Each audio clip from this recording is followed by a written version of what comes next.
All right, everyone, we start off today talking about NPR, rage quitting Twitter, although there are a couple of other attendant things to talk about. For one, the attack on Twitter, actually. It's up on RCP right now from The Atlantic. I think it's From that actually penned that one, saying, well, the free speech charade is over.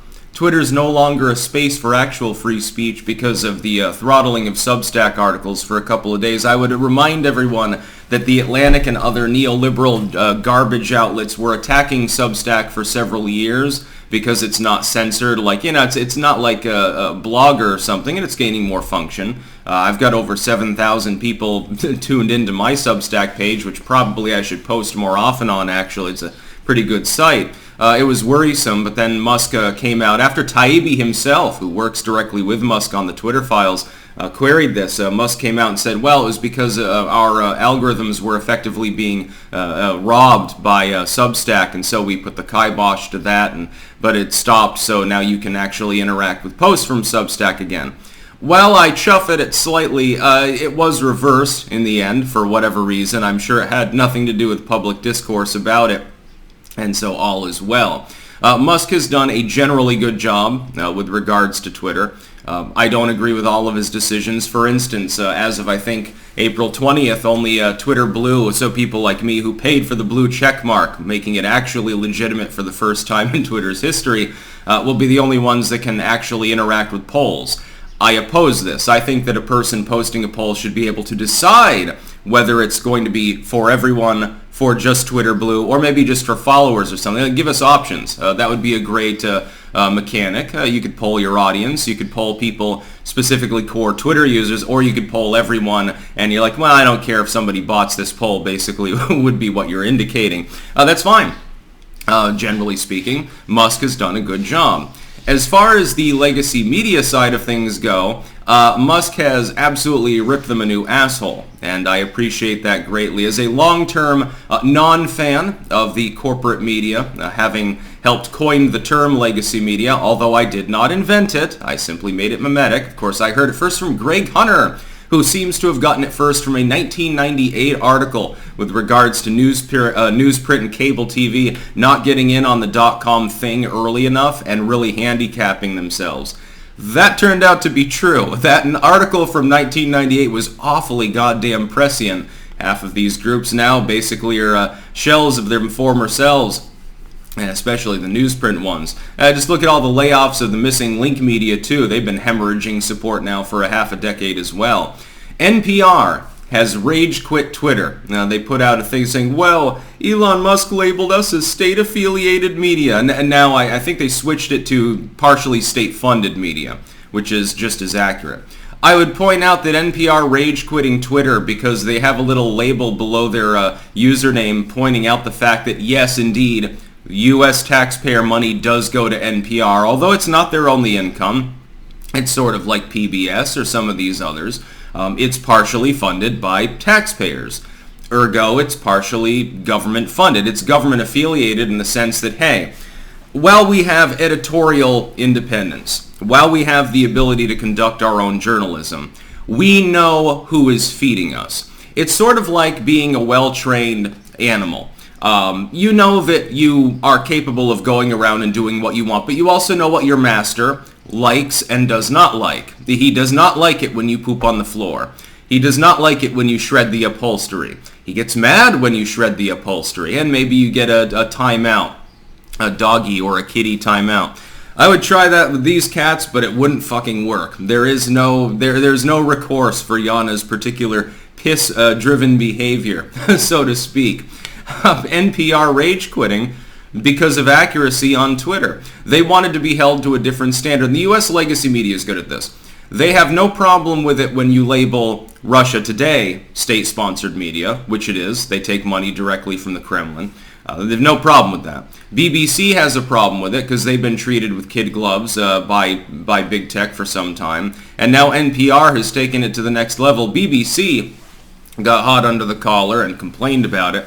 Then sent a journalist in to try to grill Elon Musk, and Musk basically just turned him into hamburger for the entire duration. Have you even seen that interview? Musk steamrolled the dude. I don't even know the journalist's name because it's completely irrelevant. The BBC probably lost a bunch of customers actually after the interview because they were made to look like complete fools.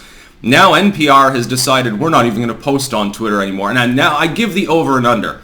How long do you think? I did a poll the other day on Twitter.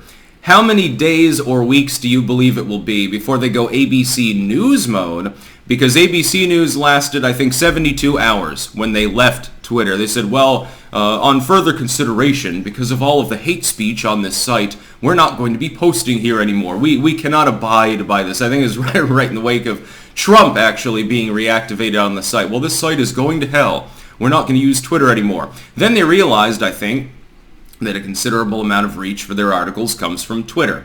It gives them more visibility. Twitter is too large for like Google and the other search engine giants to completely delete from the internet and prevent the tweets from showing up in the search results because they get so much interaction. They lasted like 3 days.